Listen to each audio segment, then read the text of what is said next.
I wanted to get started. And by the way, we're recording this, so I hope it's okay with everybody. I mentioned it to people. And so later I will post these readings on our YouTube channel. Imagine that the TIL is starting a little YouTube channel. Right. And so we'll be able to share some of these readings with everybody and with the people who weren't here, of course. So I wanted to, we're going to just go by alphabetical order by last name.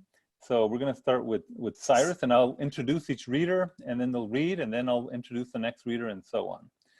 So this year, Cyrus Cassells won the TIL Fraser Award for Best Translation of a Book for translating Francesc Parcercisas' Still Life with Children. Cyrus is a 2019 Guggenheim Fellow and winner of the National Poetry Series, a Lambda Literary Award, a Lannan and NEA Fellowships, the William Carlos Williams Award, and 2 Pushcart Prizes. The author of 6 books of poetry and a tenured professor of English, Cyrus teaches in Texas State University's MFA program in creative writing. Cyrus? Thanks so much, everyone. I'm actually in San Francisco. I have been away from Texas almost a year on leave in the Guggenheim Fellowship. Of course, I was really hoping to see everybody a couple weeks ago, but this is wonderful. So I'm going to read from the book that won the prize. Francesc Parcercisas is a wonderful, wonderful poet from Barcelona, Catalan, Spain. He's in his mid-70s. I have known him for 30-some years when I first went to Barcelona in the 80s. So I'm going to read a poem called Act of Gratitude, which is maybe my favorite of all of his poems. Act of Gratitude. Thank you, angel. Thank you, demons of the night. Thank you, winter, season in which the heart burns arid tree trunks of desire. Thank you, bracing cold light, nocturnal water. Thank you, midnight bile, laurel of morning, hoopoe of dawn, for what's odd, unexpected, wild, for evil and pain. Thank you for the sum of what we are and are not, for all we avoid and all we crave. Thanks for the lush words, love and silver, for yourself and myself. Thank you for yes and for no, for the ability to give thanks and for rendering them unnecessary. Thanks for fear, for bread and oil, for the nighttime. Thank you for lovemaking at the break of day, for the coin discovered on the ground, for your hand on my cheek, the gush of the fountain. Thank you for your eyes and lips, for crying out my name with joy. Many thanks, death, for your existence, for making all these things more vivid inside me, so very yours. So beautiful, brimming, and complete. Wow. I'm going to read you the Catalan of that one, and then I'll read a couple more in English. Acció de gràcies. Gràcies, àngel. Gràcies, dimonis de la nit. Gràcies, hivern del cor on cremen els troncs sexta del sig. Gràcies, llum del fred, nit de les aigües. Gràcies al dia viliós de mitjanit, llor de la matinada, puput de l'alba, per allò diferent, inesperat, esquerp, pel dolor i per mal, gràcies. Per tot el que no són i el que no són, per el que evitem o que volem, gràcies per tu i per mi, per la paraula perdó, argent, amor, gràcies per sí i per no, per poder dar-te desgràcies i perquè no calgui fer-ho, gràcies per la por, per pa, per l'oli, gràcies per la nit, gràcies per l'amor de matinada, per la moneda que trobo maltera, per l'água de la fonte, per la teva mão de muito lagalta. Graças por teus hoje e pelos teus javes. Graças por criar a joia el meu nome. Graças, morto, porque existestes e fa que eu que es segui ará ton viu and dens de mi e segui bel play rodo teo. So I read that for those of you who've never heard Catalan, and a lot of people don't know there are 4 languages in Spain, right? And unfortunately, when Franco came to power in 1939, he banned the Catalan language from public use. So, and that situation lasted for several decades there. So to kind of appeal to my sense of justice as an African-American poet to learn a banished language, an imperiled language there. Here's another one of Francesc Parceris's poems. It's just called Shave. Observe yourself in the mirror, unchanged yet strange, still shaggy with sleep, startled at seeing your likeness. These wrinkles, these graying temples that you've already accepted gracefully. Affable guests who showed up so suddenly that you can't quite recall their initial appearance are emblems of the shameless price required for this fictitious intimacy with the body. And now begin to shave. The blade, once quick and cold, no longer glides taut across your skin like the pleasant lickety-split friction of youthful skis. You're forced to stretch your flabby cheek with your fingers. Don't despair. Perhaps if you're shrewd and willfully avoid the shameful mark of a nick, you'll forget your alliance with your body has already begun to dissolve. Just a couple more, thank you. Here's a poem. Francesc does a lot of beautiful retellings of classical mythology. This one is Calypso. For 7 years, or was it 5, the divine nymph plied him with forgetfulness, delicacies, shared passion. Near Calypso's grotto, cypresses and alders grew, a grapevine for fashioning luxuriant wine, all that tantalizes men. A truism lost on the nymph, not even on an island adorned with caves, in the arms of a supernal lover, can a mere mortal endure a wearying eternity of youth and beauty, devoid of what men prize most, elusive memory, unattainable desire.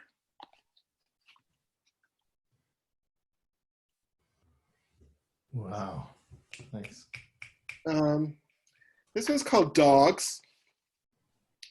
Keen trespassers trampling flower beds. They're a pack of mangy dogs. Look at them, cold, moderate. Nothing curbs their roaming. Not even this band of poets, also striving to make meaning of life's shame. Blind, tumble down, tick bedeviled, yet they still sniff with muffled fury at the old she-dog, tenant of this yard. But what begs to us binds us to them, shameless, loyal, reviled.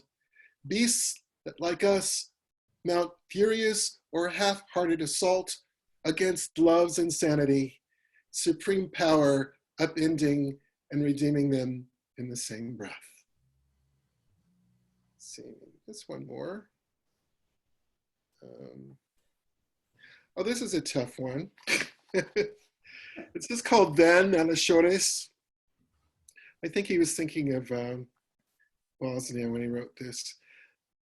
Then with her hands, she'd crown her son's head. Then with her arms, she'd embrace him. Then with her fingers, she'd pluck out his eyes. Then with her teeth, she'd gnaw his liver. Then with motherly claws, she'd shred his memories. Then with her nipples, she'd nourish him on the milk of hatred. Then with her tongue, she'd insist, Lord, Lord, I'm only doing this for love. because you pledged that this bread is your body and this wine your blood. And very nice. yeah, I think it's a powerful piece here. And this is just the last poem. It's just a cedar called Portrait of the Poet. It's a little winter imagery for Sergio there. Portrait of the Poet. Freezing pipes, icicles tapering from the eaves, in the blizzard's howling wind. After a long bout of darkness, it's a minor blessing to close your book, to snuff out the table candle, and under the glow of the fireplace, to nestle in bed, soundlessly, never stirring the young body by your side, dozing in all its purity. Blanket buried, close your lids, reenact this not uncommon day. Relish this tiny, elating moment that ennobles everything as you cup her sighing breast, your face lost and tangled among her hair's fluent, soft strands. Will death be this way? Welcome, like this drowsiness you succumb to, this sensation of sheer mildness, without reproach or lament, this uncluttered gratitude for life's hard to measure gifts. Will it be like this, that on our way to darkness, we'll encounter light? Thank you. That's lovely. Bravo, that was great, Cyrus. Thanks so much. Really well done. Thank you. Bravo, bravo. So our next reader, Emmy Perez, is the 2020 Texas Poet Laureate, co-founder of Poets Against Walls, and a member of the Macondo Writers Workshop, the author of several books of poetry, including With the River on Our Face and Solstice. Emmy received poetry fellowships from the National Endowment for the Arts and Canto Mundo. She's a professor of creative writing at the University of Texas, Rio Grande Valley, where she also served as Associate Director of the Center for Mexican American Studies. Emmy, it's all yours. Thank you, Sergio, for putting this together. Really nice to see everybody here. Thank you, everyone, for your time to be here today. And thank you to Carmen Tafoya for all of your service the past 2 years. It was great to see you here in the Valley last year. So thank you. I'm going to read 3 pieces from my latest book, With the River on Our Face. The first one is the very first piece in the collection. And it's you. It is you. I know it's you. It's you and you and you. Not one, you. You in the bee, you in the leaves bitten, you in the bitten leaves, you in the holes, in the bitten leaves, in the absences, in the leaves, you in the absences of the leaves of the leaving, you in the absences, you here. You in the acrylic smell of carrizo, in the wind, in the tree trunk, you in the red ants, in the dirt dome, you if I look up, you if I look down. If I sit on the tree trunk and feel the earth rumbling below through the roots because the wind and river water stir the roots to stir below and below, somewhere deep beneath, then I know that it is you and you are earth and the earth is nothing more than you. And you are the dragonfly with dotted wings, you flying into the leaves, the branches, the upright branches, upright. You are upright. You in the spaces between the shadows of the trees on this dirt road, you in the shadows and spaces, in the shadows and snowflake spaces, in the branch shade, you in the burnt sugar depths, you. 30 hawks flying over the river, earth cupping water, wind blowing river in the opposite direction, sun lit up river, sun white silvers the river. Is this what it's like to feel you as water? Carrizo swaying water, struggling upstream in the sun. Is that you in the 1,000 silver rivers? What I meant to say is that a long-billed thrasher didn't fly away. What I meant to say is that I'm not you, I'm not you. I don't mean to suggest that we're the same, we're not. That's why I like you. It's vampiric the way the mosquitoes bite. It's vampiric the way they find and bite only me, it seems. It's vampiric the way that I am thinking about you. A braid of berries spat out with seeds and chapulines, scat out seeds and chapulines. And I smelled the pile of bobcat scat, and walked over chalky gray feathers, chalky gray feathered mouse, mouse like scat, mouse transformed into shit. Feathery feathers, and it leaves a chalk stain, an outline of a chalk stain, and then a turquoise dragonfly flew right over my head. Red dragonfly, red cardinals, red damsel, red ruby spot, chachalaca, chachalaca. Tree branch on the road, thought it was an indigo. Tree branch in the road, thought it was an indigo. Tree branch in the road, I thought it was an indigo snake. Whole rats flattened out, yes, whole rats, whole little cotton rats. What I forgot to say is that violence passed there, blood spilled there, blood spilled here. Red dragonfly, little hawks, little jacal, little mud house, blood spilled there. I said violence, violence happened here. A pile of seed berries gone straight through a coyote, javelina, fox, raccoon.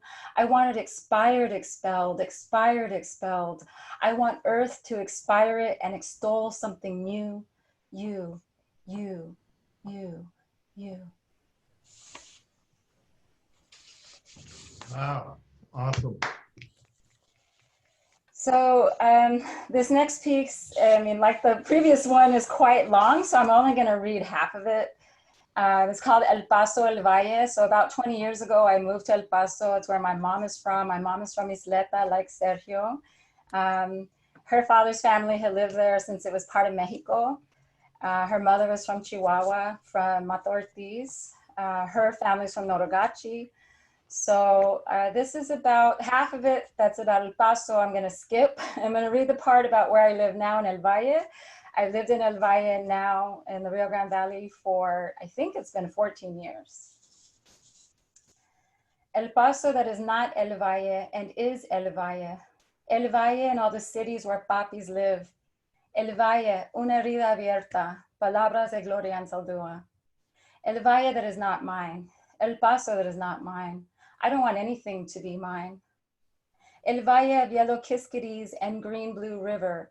El Valle, where Agent Orange was born in a factory planted in the barrio. DDT and arsenic still in the soil and blood. El Valle, where I'm learning how to love, astonished. El Valle of brand new border walls, concrete, rebar, comfort for those who have never touched this river water. El Valle, where we are witnesses with all the senses, sometimes the words swallowed in helicopters and hurricanes. El Valle of green parakeets on 10th Street, bobcats and ghosts of ocelots in the Monte by Boca Chica, where the river cools blue herons, children, and fisher women and men as it joins the Gulf. Spring arrives anytime there's a splash of rain with sun, and still a pronounced flowering in February, March. Cacti blooming fuchsia flowers near salt water, and Texas tortoise so fucking ancient at Laguna Atascosa, walking in wind as we walk in wind in spring, thinking about desire, Celia Cruz, and female and male cardinals in winter. El Valle, where my toronjas are organic and the big red ants consume every last peach white bit of pulp, when stray beautiful ones fall to dirt already with the suck hole for the birds. El Valle, where each toronja in my backyard is a miracle of life. El Valle, where I'm teachable like people like you who live their lives in order to love. Because this is why many of us live our lives, but we don't stop working to notice. Quote, pero yo ya no soy yo, ni mi casa es ya mi casa, en El Paso, en El Valle, everywhere. So that last quote is by Garcia Lorca, the one in Spanish. Good. Bravo. Excellent. Lovely. Okay, I think I'm gonna just share, thank you. I'm gonna share just one more piece. I wanted to read a piece that's kind of unpolished, but then when Sergio said it's gonna be on the internet, I said, okay, I better just read the more polished pieces. This is also from the same collection. And it's such a beautiful spring day outside. I'm sure many of you are experiencing the beauty from your windows right now and wishing you could be outside. And so I'm thinking of that as I write this. Also just the complexity of our lives. Staying in the flood. Why the Tom spraying the screen window? Why flood water left over from Hurricane Alex, a spring after last summer, weed seed sprouting downriver? Why the woodpeckers off and on wing paws causing vertigo? Why confuse herons with egrets? Why the sap stains like accidents? Why the Border Patrol woman in a blue truck with camper big enough to haul livestock? Why the anacahuita flowers? Why one giant swallowtail butterfly? Why the debris of retama flowers gathering on asphalt edges like the path of hair under your belly button or a path of marigold petals welcoming the dead home? And why the busted up nopal like a bullet target or a just married sign in April strung with tecate cans hitched to an El Camino? Why is it still blooming yellow roses? Thank you very much. Bravo. Thank you, Emmy. Yeah. Thank you very much. That was terrific. To our next reader, J.L. Powers, is author of many award-winning children's and YA books, including The Thing Called the Future, winner of the Patterson Prize for Books for Young People and the TIL's Best Young Adult Book Award. She launched Catalyst Press in 2017 to publish African writers and African-themed books. She has an MFA in writing from the University of Texas at El Paso and 2 master's degrees in African history from the State University of New York at Albany and Stanford University. Jessica? Thank you. So I'm going to read today from my most recent novel, Underwater, which is a coming-of-age novel set in post-apartheid South Africa. And it deals with xenophobic violence towards immigrants in South Africa, as well as, ongoing issues related to apartheid and the post-apartheid world in South Africa. And growing up in El Paso, Texas, during, the El Salvadoran refugee crisis, and then the, post that, the 90s and early 2000s, and then kind of stumbling into African history, both as a scholar, but then as a person who lived there and studied Zulu.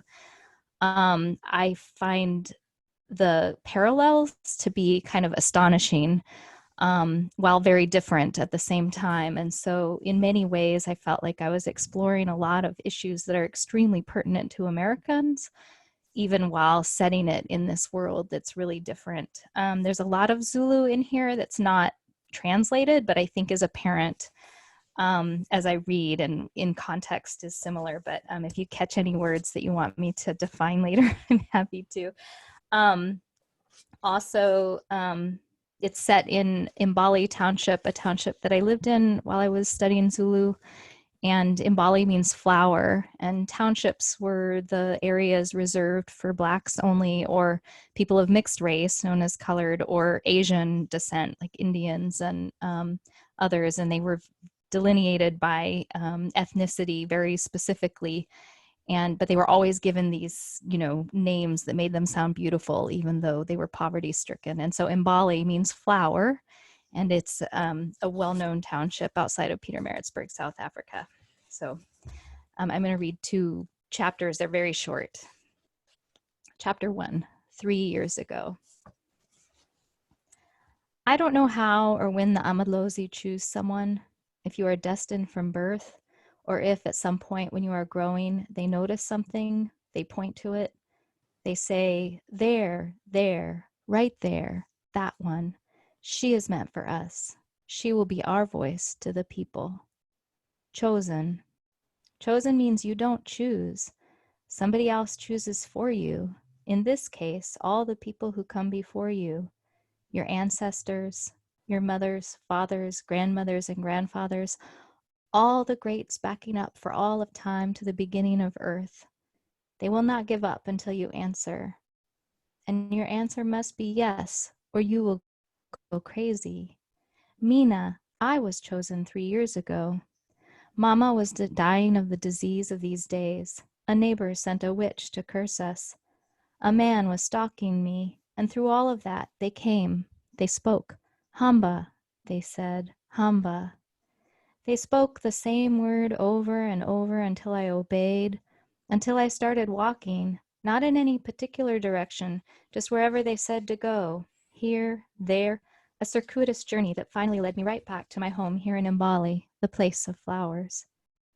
They led me to the mountains. I scaled boulders, slipped on icy slopes, froze fingers.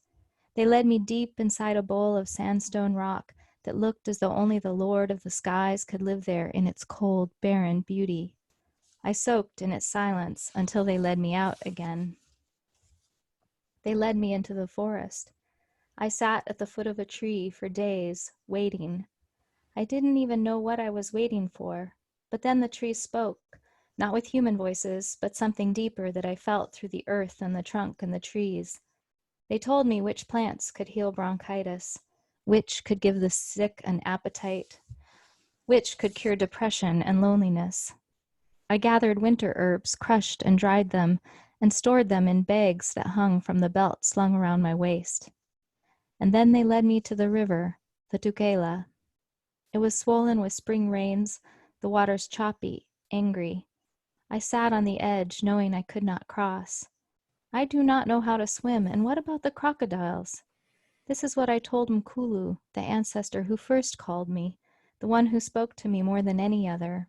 I imagined myself flailing around, sucked under, water filling my lungs, choking me, perhaps a crocodile grabbing me with its powerful teeth and making a meal of me. Step into the water, Mkulu said. I sat very still in disbelief. Go into the water, he said. I will drown, I said. You will not drown. Tiny drops of water flicked up from the swirling rapids and rained down on me. A giant rapid swooshed directly toward me and drenched me. I retreated. It was almost as if the longer I sat there, the angrier the water grew. And then it was swelling and growing, overflowing its banks, little rivulets reaching me where I stood. Go into the water, he said. I wasn't prepared for this.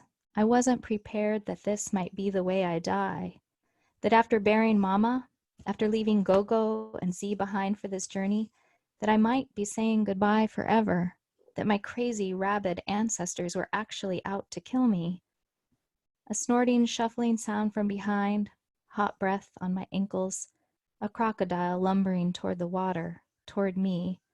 Dear God, hopefully it isn't hungry, I prayed. I hoped it wouldn't follow me into the water, because that was where I was going, even if I didn't want to. The water was ice cold. Bumps sprang up all over my skin. The crocodile let loose a long, low growl. I was in as deep as my waist, hesitating. You didn't have to send a crocodile to push me in, Mkulu. It opened its mouth, snapped its teeth. Or maybe you did. I wanted to believe I wasn't afraid of death. After all, I had seen my mama cross the river and join the Amadlozi on the other side. The ancestors, so numerous they were like a herd of black and white striped Amadube crossing the plains. They welcomed her with joyous cries. My very bones were certain of this truth, that death is just the next thing after this thing. But still, Mkulu, I said, as the crocodile nudged me deeper into the watery depths. I'm not ready to die. Chapter 2, Promise. My grandmother Gogo's voice is in my head even before Z throws the first handful of dirt on her grave. Don't forget your promise, Kosi. Don't forget. Dust chokes my throat as I turn away. A speck of dirt flies into my eye and I rub until it's raw. Tears drip down my cheeks. Even the woman keening or the call and response of the others in the crowd, mourning the loss of my grandmother, can't drown out her voice. The priest in his black robe stands in front of her grave, leading the people in prayer, and still I hear her voice over the ancient words of the church. Chant, mourners, You promised, Kosi. You promised. Don't forget. It's true. Before she died, I promised Gogo exactly 2 things. They seemed small at the time. If I'd known what it meant to make those promises, I would have kept my mouth shut. But I said yes, and now I can't back out. The dead have access to me 24 hours a day, 7 days a week. They hound me with their commands. Do this, do that, go there, fetch that. And Gogo's dead now, so I have no escape. She will harass me until I do what I said I would do. I take my sister Z's hand. She looks up at me, total trust reflected back in her eyes. Z's 9. I'm only 17, but I'm all she has left. Mama dead for 3 years and Gogo 3 days now. Baba has never been involved in our lives, even less so after Mama passed. Okay, Gogo. I'll keep my promises. I'll keep them, even if it kills me. Those are the first 2 chapters. Wow. Thank you. Wow, that was great. Excellent. Very nice. That Very was terrific. Thank you, Jessica. Bravo, bravo. Nice. Jessica, do you live in El Paso right now? I do not. I live in Pacifica, California, so I'm Cesar. I'm not far from, or Cyrus, sorry. I'm not far from you in San Francisco, but my parents still live in El Paso, and I also work for Cinco Puntos Press, so I go there regularly. Good. I love Pacifica. It's beautiful. Okay, thank you. So we're going to continue on. Ire'ne Lara Silva is the author of 3 poetry collections, Furia, Blood Sugar Canto, and Cucacali, House of Song, as well as the short story collection, Flesh to Bone, which won the Premio Aztlán Literary Prize. Ire'ne received a NALAC Fund for the Arts Grant, the Alfredo Cisneros del Moral Award, and the Gloria Anzaldúa Milagro Award. Her poems have appeared in the New York Times, Acentos Review, Pilgrimage, Yellow Medicine Review, and the Weight of Edition, an anthology of Texas poetry. Here you are. You're next, Ire'ne. Gracias. So can everyone hear me, see me? Yes? Okay, I want to make sure. So I took too long to figure out, hit the unmute button, because I was going to beg Emmy to read her new piece, to read the rough piece. And yeah, I took too long. But that made me want to read a new rough piece. So I will end up reading from Cucacali, but I'm going to start off with the rough new piece, just because I want to hear it out loud. And sometimes we need the new stuff. So this is actually a flash fiction piece called In This Dream of Blue Horses, which was inspired by a science article that I read that was fascinating because it argued, I had always learned that horses were brought over by the Spanish. But it turns out that horses actually originated in the Americas and then traveled to Asia and Europe, and died out here, and then were brought back. And genetically, if you look at the horses that are here, they are indistinguishable from the original horses. And so this article was arguing that that horses should be, that these Mustangs, especially that are in the wild, should be considered native species and protected that way. But it was fascinating. So that led to this piece. In this dream of blue horses, there are no roads, only undulating land in every direction, only bodies beautiful and blue and lit by the moon, only the slight coolness that night brings after the heat of the day, only our sister wind, our brother wind, that both blow against us and carry us along. We were not born here, but our mothers' mothers' mothers called this land their home. The bones of our ancestors do not live in the first few feet of earth under our hooves, but listen close. Listen close and you can hear the thundering of their hooves, their bones a few feet deeper. Only a few feet deeper, our mothers' mothers' mothers called this land their home.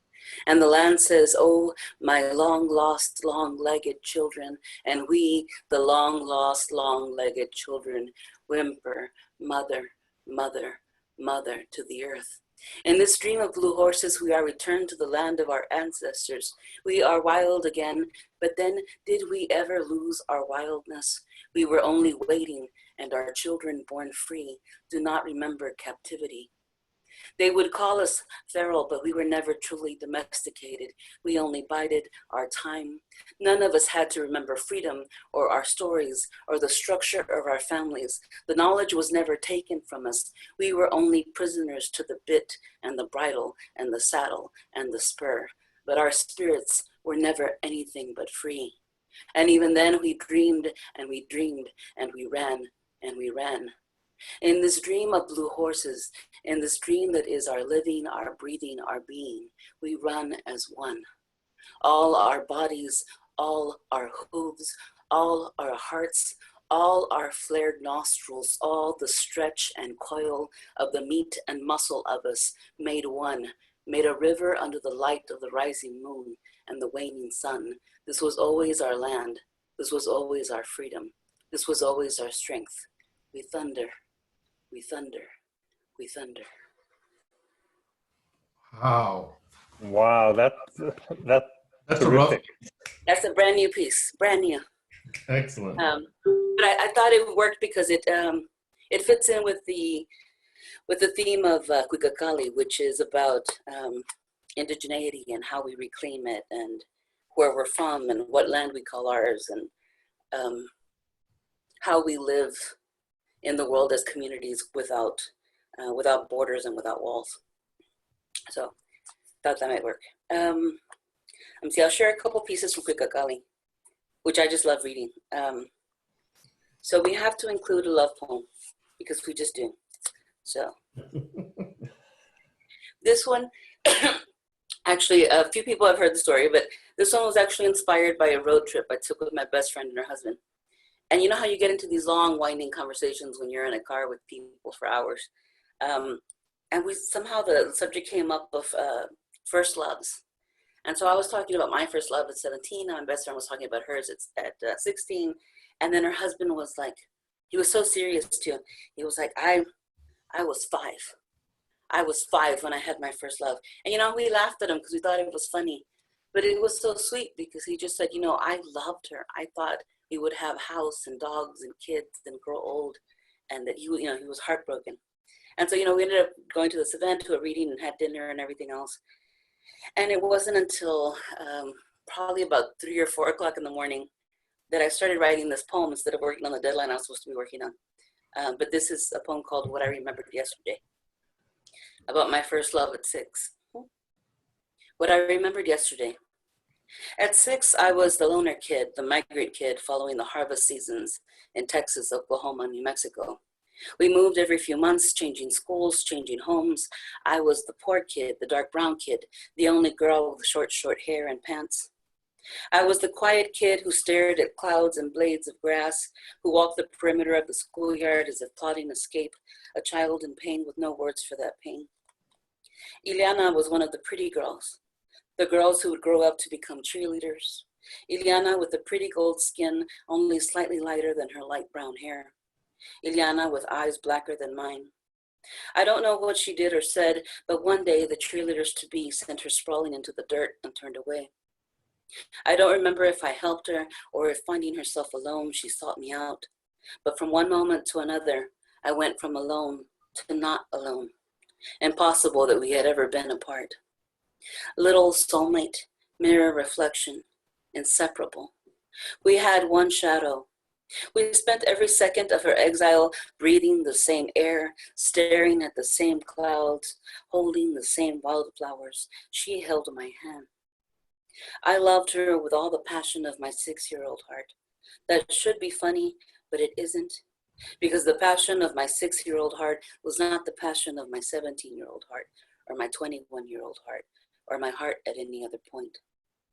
At 6, a heart is infinite, devoid of want, devoid of selfishness, devoid of games, devoid of possession, devoid of armor. At 6, a heart is infinite. I don't remember time. Was it weeks, months? I only remember I had no warning. One day to the next, her exile ended. The cheerleaders-to-be took her back. I waited for her, but she never returned to our meeting place. I watched to see if she'd turn and catch my eye and smile her quiet smile, but she never did. Almost 40 years later, I wonder, did it begin then? This lifelong love of heartbreak songs, betrayal songs, abandonment songs, unrequited songs. My 6-year-old voice didn't know the songs I would learn later. Maybe I was 15 or 16 or 17 when that song found me. The song I didn't know would follow me always. The song I know no matter how many years pass without singing it. The song I've known late, early, tired, drunk, sober, heart silent, and heart peeling. Probablemente ya de mí te has olvidado, y mientras tanto yo te seguiré esperando. Yesterday, I remembered the 6-year-old me and my 6-year-old heart, and I remembered what I'd forgotten. The 6-year-old lives in me still, the 6-year-old in me that waits and waits and is still waiting. Wow. Wow. Beautiful. Terrific. Gracias. Okay, so one last thing. I'm going to read read 2 sections of the very long poem that's at the end of the book. So Cuicacali literally translates to House of Song. And I wanted to write a very long poem that captured the time between the Treaty of Guadalupe Hidalgo to now. So roughly 175 years, stuffed into 11 pages of poetry. And I also wanted to meditate on the idea of song and how song keeps us and holds us. So this is I think maybe, part 1 and part 4, I think, of Cuicacali. 1, body of song. Never say we did not speak. Our tongue is an infinite tongue, strong in its ignorance of your American time. Its roots reaching deep into the earth where sunlight and the memory of sunlight live in the darkness. There are songs breathing in our words. There are songs breathing in the sunlight. There are songs breathing in the earth. Our hands are breathing with songs. We are inhabitants of a border, inhabited by a border. We say Tejanos, we say Mexicanos, we say Mexicans from this side, we say Mexicans from that side, we say Mexican Americans, we say Chicanos, Chicanos, Chicanexes, we say Tex-Mex, we say indigenous. Some of us know the names, Kickapoo, Apache, Comanche. Some of us know, many do not, but we know, we know. We say here, we say they, we say there. We say there is no line. We say, we mean us, the people. We mean we who belong to this land, to all our lands. We mean we, our hands working the soil. We mean we, our feet dancing on this earth. We, keeping it turning. We mean we, our blood spilled here. We mean we, equal parts earth and sun. 4, bones of song. You ask if the bones are heavy. Bones are always heavy. They bear the weight of a life, the weight of all the lives that came before them and the lives that followed. They bear the weight of blood and muscle and sinew, of grief and work and loss and time. Falfurrias, Brooks County, Texas. The words mass and grave live in the nebulous place where we put all the words we must keep at a distance so that we can breathe and sleep and live, so that we can work, so that we can hope. The distance at which you keep nightmares, the distance at which you keep history, the distance at which you keep the stories that all these words invoke. Lynching, train car, Texas Ranger, separation, repatriation, border wall, death, murder, death, murder, death, and the word that is poison, forget. If remembering was not important, the bones would not remain. Bones would rot and fall away like flesh. Bones would liquefy, dry, and flake away. Bones would be the consistency of flower petals and dragonfly wings. Bones would bear no stories, no names, bear no essence. Bones would bend and sway as inconsequential things do. Gracias. Wow. Bravo. Fantastic. Thank you. Ire'ne, that was great. Those sections are from what book, Ire'ne? It's from, here we go, Cuicacali. So Cuicacali. my most recent one. Cuicacali. Okay. House good. of Song. Beautiful. That's great. Thank you very much. So our last reader, Octavio Solis, has written more than 20 plays, and as well as the great memoir, Retablos, Stories from a Life Lived Along the Border. His latest play, Quijote Nuevo, will be featured at the Roundhouse Theater in Bethesda in September. His plays have been produced in theaters across the country, including the Oregon Shakespeare Festival, the California Shakespeare Theater, the Yale Repertory Theater, Denver Center for the Performing Arts, the Magic Theater, and El Teatro Campesino. Octavio received the United States Artist Fellowship and the Penn Center USA Award for Drama. Octavio, it's all yours. Okay, thank you. I'm going to be reading from my book, Retablos. It's the only book of prose I have, rather than to share some excerpts from my plays, because it's just easier. I have to say, though, before I start, how deeply honored I am to be among this company of writers. It's the work I have heard today, this afternoon, is just astonishing. It's really powerful, and I'm very moved to be listed among these new inductees. So thank you very much for sharing, and also to be in this wonderful murderer's row of writers, all with Texas in their bones. It's just really an honor, so thank you. I'm going to read one called El Mero Mero. It's a sort of story, and so I'll just get to it. El Mero Mero. What the hell is a man anyway? I had a clearer sense of what that whole deal meant when I was a little mocoso, when everyone was older and taller and deeper voiced than me and kept the modelo negro at arm's length. But now I'm growing some fine hair on my lip and my balls, my voice is dropping, and my flared jeans are all high waters. I'm an easy target for my buds at the schoolyard. When's the flood coming, ese? It doesn't help that over my platform shoes, I'm often wearing white tube socks. Girls are kind of not into that. Clearly, I'm missing something. But my jefe, my old man, my father, he's a man. He's got the forearms to prove it. He's modeled his squint after Charles Bronson and put spicier chile on his eggs than anyone in our house. He busts his ass slinging burgers over spitting grease 9 hours a day for us and doesn't ever complain about it.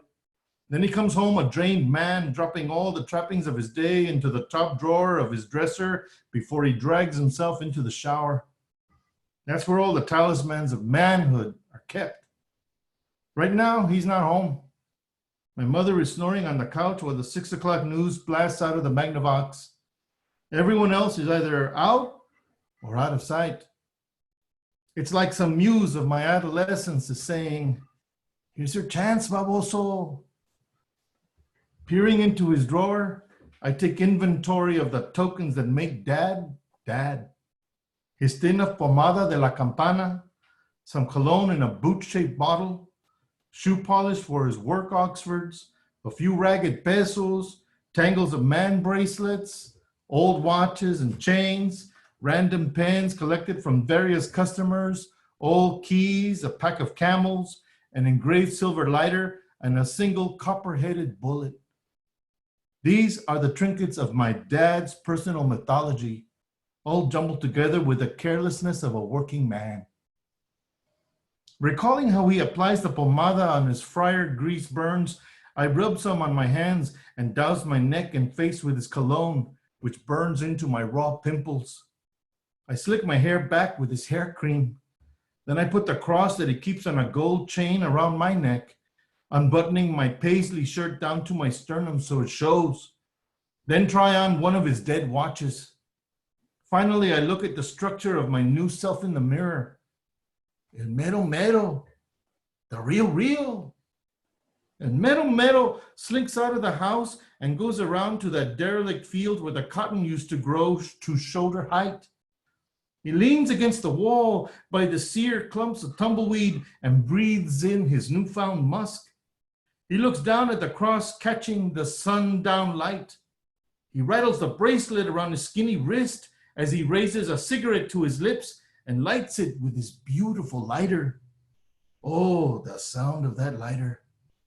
Suppressing a cough, he looks out toward the blue-gray silhouette of the mountains in Ciudad Juarez, where he imagines all the real men of the world are nodding their somber heads in unison at the spectacle of his arrival. El mero mero. A group of 3 slouchy vatos in white t-shirts and baggy khakis, old enough to drive a car but not old enough to own one, stroll down the street on their way to someplace better than where they were. And Mero Mero turns his gaze their way, and they must feel it, because one of them looks right back at him and sneers, "¿Qué ves, puto?" And Mero Mero looks away, and that's when he hears them laughing.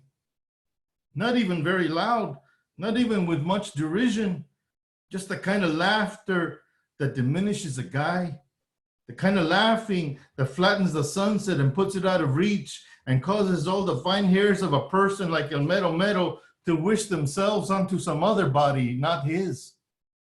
Little flecks of shame and anger swarm over him, and he doesn't even finish the camel. And Mero Mero knows he'll slink back inside and put his old man's bracelet and cross, his crumpled pack of cigs and silver lighter back in the drawer, and he'll wash off the pomada and cologne in the shower, along with everything that makes him El Mero Mero. Except that in the little pocket of my high water flared jeans that I'll wear for another humiliating month, in a year of humiliating months, I'll keep a shiny copper-headed bullet for the day when I understand the real real. So there's that one. Wow. I am glad I'm recording this. Bravo. Bravo. Here's another one. This is the first time I've read this one before. I've been embarrassed about it, but I had a company in San Francisco called Word for Word. They're a marvelous company. They perform works of fiction, short works of fiction, word for word, without cutting or deleting or adapting any text. They do it as written, and they perform it fully staged with lights, sets, costumes, and it's wondrous. It's really a wonder to behold. And they've done authors living and dead, contemporary and ancient as well. And I was honored to have them stage some of my stories. And this was one of them. And I was surprised that it worked. So I'm going to read it right away. It's a short one. It's called El Judío. I don't even know what Judío means. I thought it was his name.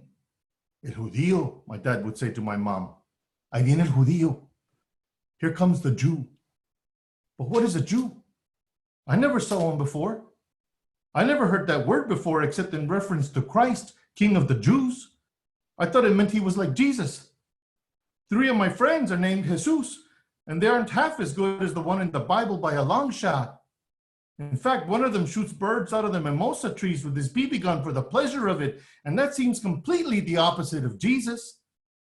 But something about the way my parents say the word, El Judío, makes him seem special and sanctified, a man with the kind of spiritual dimension that demands his name be uttered in hushed tones. The Jew is coming today. Have you got enough for the Jew? El Judío is at the door. One morning, I'm watching cartoons on the TV, and the picture is flipping like crazy, and the vertical hold doesn't work, and my bladder is telling me to march in place before I pee myself in my pajamas. I hear a knock on the door, and I open it. Standing real close to the screen door is a tall, ruddy-faced man wearing a golf shirt with some design on the pocket. And at the base of his corpulent neck is a gold chain with a little star on it. He runs his hand through his short reddish hair and good-humoredly asks, "Está papa?"